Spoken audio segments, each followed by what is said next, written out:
नमस्कार दोस्तों। आज मैं हूँ काशी नगरी के पुराने समय में और आज मैं आपको पुराने समय की काशी दिखाऊंगा। साथ में ये भी बताऊंगा कैसे मुगल शासकों ने धन और धर्म के लालच में काशी में ज्ञान व्यापी मंदिर को तोड़ दिया था। तो चलिए देखते हैं कैसी दिखती थी हमारी काशी। आप बस वीडियो को लाइक, चैनल को सब्सक्राइब कर दो। चलिए शुरू से शुरू करते हैं। कल्पना कीजिए उस काशी की जो आज के शोर शराबे और कंक्रीट के जंगलों से मुक्त थी। यह वह समय था जब गंगा का पानी कांच की तरह पारदर्शी था और हवा में केवल फूलों की महक और यज्ञ के धुएं की पवित्र सुगंध घुली होती थी। जैसे ही भोर का पहला तारा डूबता और पूर्व दिशा में हल्की लालिमा छाती, पूरा नगर एक साथ जाग उठता था। लेकिन यह जागना किसी मशीन की आवाज से नहीं, बल्कि हजारों मंदिरों से एक साथ उठने वाले शंखनाद और भारी घंटों की गूंज से होता था। उस समय घाटों का स्वरूप आज जैसा नहीं था। वे कच्चे लेकिन बेहद भव्य और प्रकृति के करीब थे। विशाल वट वृक्षों की जड़ें सीढ़ियों से लिपटकर नदी के जल तक जाती थीं और उन सीढ़ियों पर खड़े होकर हजारों ब्राह्मण, सन्यासी और आम नागरिक अपनी कमर तक जल में डूबे हुए सूर्य को अर्घ्य दे रहे होते थे। यह दृश्य केवल पूजा का नहीं, बल्कि एक अनुशासित और आध्यात्मिक जीवन शैली का जीता जागता प्रमाण था। चलिए दोस्तों, पहले देख लेते हैं आखिर कैसे दिखते थे काशी के घर।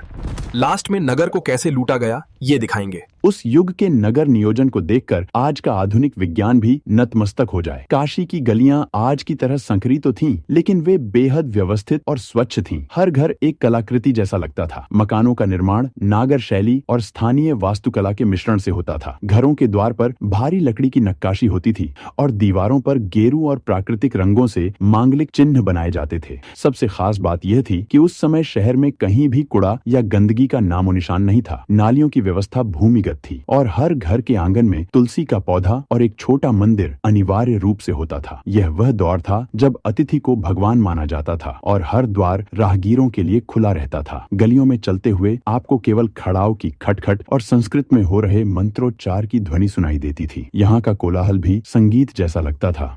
चलिए दोस्तों, अब आपको काशी का विशाल ज्ञानव्यापी मंदिर की भव्यता दिखाता हूँ और लास्ट में हम मंदिर के विध्वंस को देखेंगे। अब हम बढ़ते हैं उस केंद्र बिंदु की ओर जो इस पूरी सभ्यता की धुरी था, प्राचीन आदि विश्वेश्वर का मंदिर। आज जहां ज्ञानवापी मस्जिद खड़ी है, ठीक उसी स्थान पर कभी पत्थरों का एक विशाल पर्वत जैसा मंदिर स्थित था। यह केवल एक पूजा स्थल नहीं था, बल्कि भारतीय वास्तुकला का चरम उत्कर्ष था। मंदिर का मुख्य शिखर इतना ऊंचा था कि उसे कोसों दूर से देखा जा सकता था। शिखर पर लगा स्वर्ण कलश सूरज की रोशनी में ऐसे चमकता था मानो धरती पर दूसरा सूर्य उग आया हो। मंदिर का पूरा ढांचा विशाल पत्थर के ब्लॉकों से बना था, जिन्हें बिना किसी सीमेंट के केवल इंटरलॉकिंग तकनीक से जोड़ा गया था। हर पत्थर पर देवी देवताओं, गंधर्वों और प्राकृतिक दृश्यों की इतनी बारीक नक्काशी थी कि लगता था पत्थर बोल उठेंगे। मंदिर के आठों दिशाओं में 8 विशाल मंडप थे जो उस समय के महान राजाओं और व्यापारियों द्वारा बनवाए गए थे। मंदिर के भीतर का दृश्य तो और भी अलौकिक था।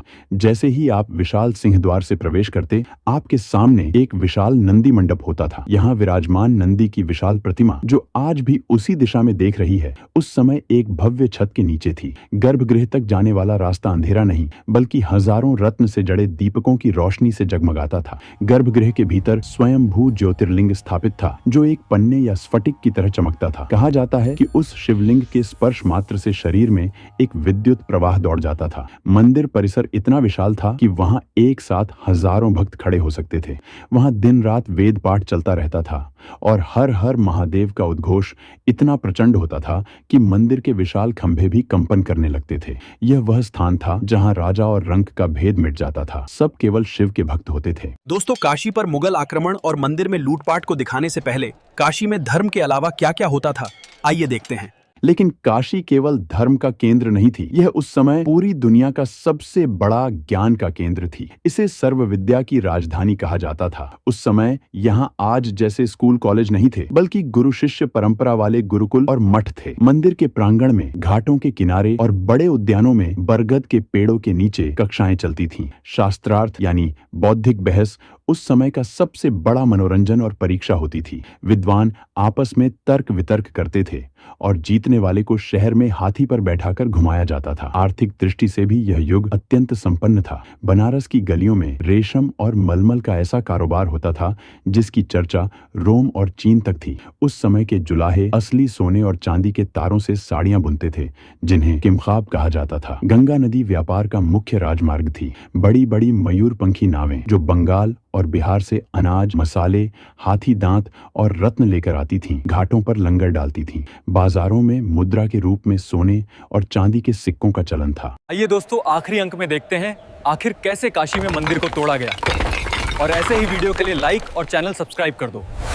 काल का चक्र अपनी गति से घूमता है और इतिहास ने एक अत्यंत क्रूर करवट ली। वर्ष 1669 का वह समय आया जब मुगल शासक औरंगजेब का विध्वंसक फरमान जारी हुआ और काशी का आकाश धूल के गुब्बार से भर गया। एक दिन अचानक घंटियों की मधुर ध्वनि तोड़ने की चोट और सैनिकों की ललकार में बदल गई। वह गगनचुंबी शिखर जो सदियों से काशी का मस्तक ऊंचा किए खड़ा था, उसे धराशायी कर दिया गया। मंदिर के उन्हीं पवित्र नक्काशीदार पत्थरों और मलबे के ऊपर उसी मूल ढांचे का उपयोग करके मस्जिद का निर्माण किया गया। इतिहास गवाह है कि मंदिर की प्राचीन पश्चिमी दीवार आज भी अपनी भव्य कलाकृतियों के साथ मस्जिद की दीवार बनकर खड़ी है। किंवदंतियों के अनुसार मुख्य पुजारी ने पवित्र ज्योतिर्लिंग की रक्षा के लिए उसे सीने से लगाया और उसी ज्ञानवापी कूप में कूद गए। आज जो विशाल नंदी हम देखते हैं, वह सदियों से उसी दिशा में मौन होकर देख रहे हैं जहां कभी भव्य गर्भगृह था। यह बदलाव केवल वास्तुकला का नहीं था, बल्कि एक सभ्यता के हृदय पर गहरा आघात था।